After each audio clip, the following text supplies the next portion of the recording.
പ്രേക്ഷകരുടെ കണ്ടെങ്കിലും IFFKയിലുള്ള പ്രേക്ഷകരെന്ന് പറയുമ്പോൾ സിനിമയെ സ്നേഹിക്കുന്ന ഒരു കൂട്ടം പ്രേക്ഷകരാണല്ലോ. അപ്പോൾ നമുക്ക് ഒരു ഉറപ്പുണ്ടായിരുന്നു, ലൈക്ക് അവർക്ക് ഇഷ്ടപ്പെടാതിരിക്കാമെന്നും കറക്റ്റായിട്ട് നമ്മളോട് പറയും എന്നുള്ളൊരു ഉറപ്പുള്ള ഒരു പ്രേക്ഷകരാണ് IFFKയിലുള്ളത്.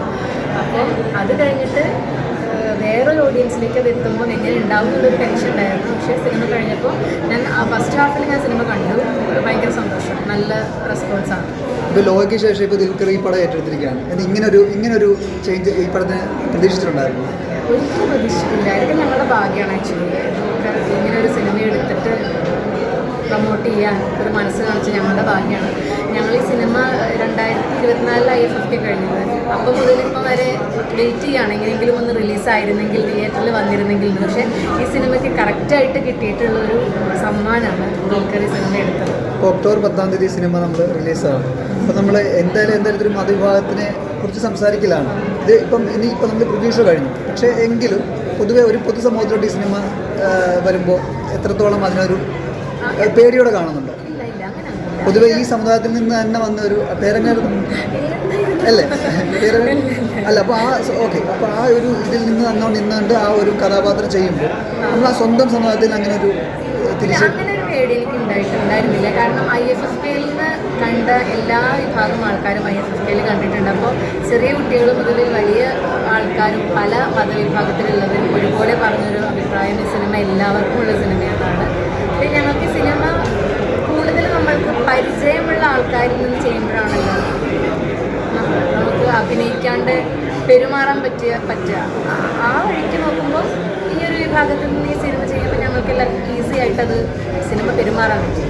ലൈക്ക് അഭിനയിക്കാതെ ഇങ്ങനെ സാധാരണ ജീവിതം നയിക്കുന്ന പോലെ. ഓക്കെ, അതിപ്പോൾ ഞങ്ങളിപ്പോൾ ഞങ്ങൾക്ക് ഫീൽ ചെയ്തൊരു കാര്യം, ഇതിനകത്ത് ഒരു ക്യാരക്ടർ അഭിനയിക്കുന്നതായിട്ട് ഫീൽ ചെയ്തിട്ടില്ല. കാര്യം കറക്റ്റ് ഒരു പ്രദേശത്ത് ഒരു ക്യാമറ തുറന്നു വെച്ചൊരു ഫീൽ ഉണ്ടായിരുന്നു.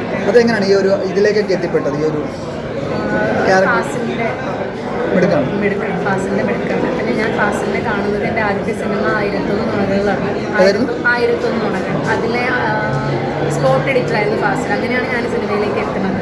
ഫാസിൽ നല്ല രസമായിട്ട് ക്യാരക്ടേഴ്സിനോട് ഇതിൽ എന്താണ് സിറ്റുവേഷൻ എന്ന് പറഞ്ഞു കൊടുത്ത് അവരെങ്ങനെയാണ് അതിൽ ബിഹേവ് ചെയ്യുക എന്നാണ് ഫാസിൽ കാണേണ്ടത്.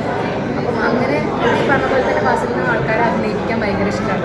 ഏതൊരു മതവിഭാഗം ഓർത്തഡോക്സ് ആൾക്കാർ എന്തായാലും ഉണ്ടാവും. ഓർത്തഡോക്സ് വിഭാഗം ഏതൊരു മതവിഭാഗത്തിലും ഉണ്ടാവും.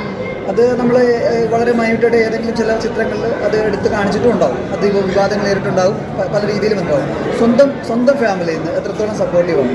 എൻ്റെ ഫാമിലി ഒരുപാട് എന്നെ സപ്പോർട്ട് ചെയ്യുന്നുണ്ട്.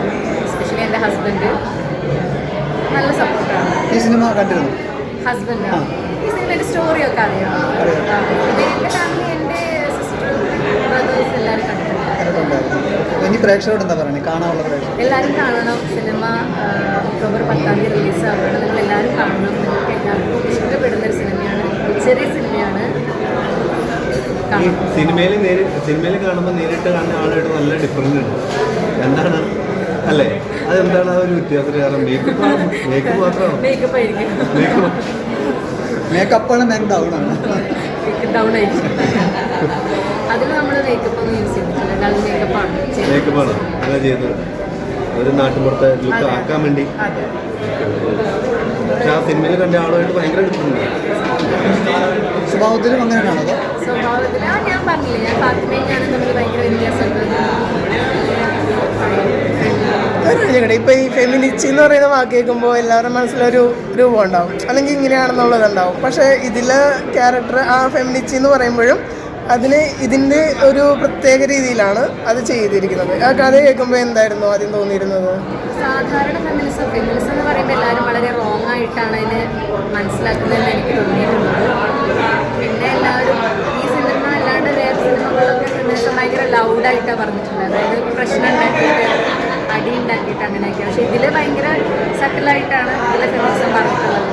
ഒരാളുടെ ഫ്രീഡം തിരഞ്ഞെടുക്കുക, അത് ആഘോഷിക്കുക, അത്രയേ ഉള്ളൂ. ആ ഒരു ഫെമിനിസമാണ് ഫാത്തിമ പറഞ്ഞിരിക്കുന്നത് അല്ലേ? ഇനി അടുത്ത ചിത്രങ്ങൾ നല്ല ക്യാരക്ടേഴ്സ് സിനിമ ചെയ്യണമെന്ന് ആഗ്രഹമുണ്ട്. നല്ല ചിത്രം. Thank you.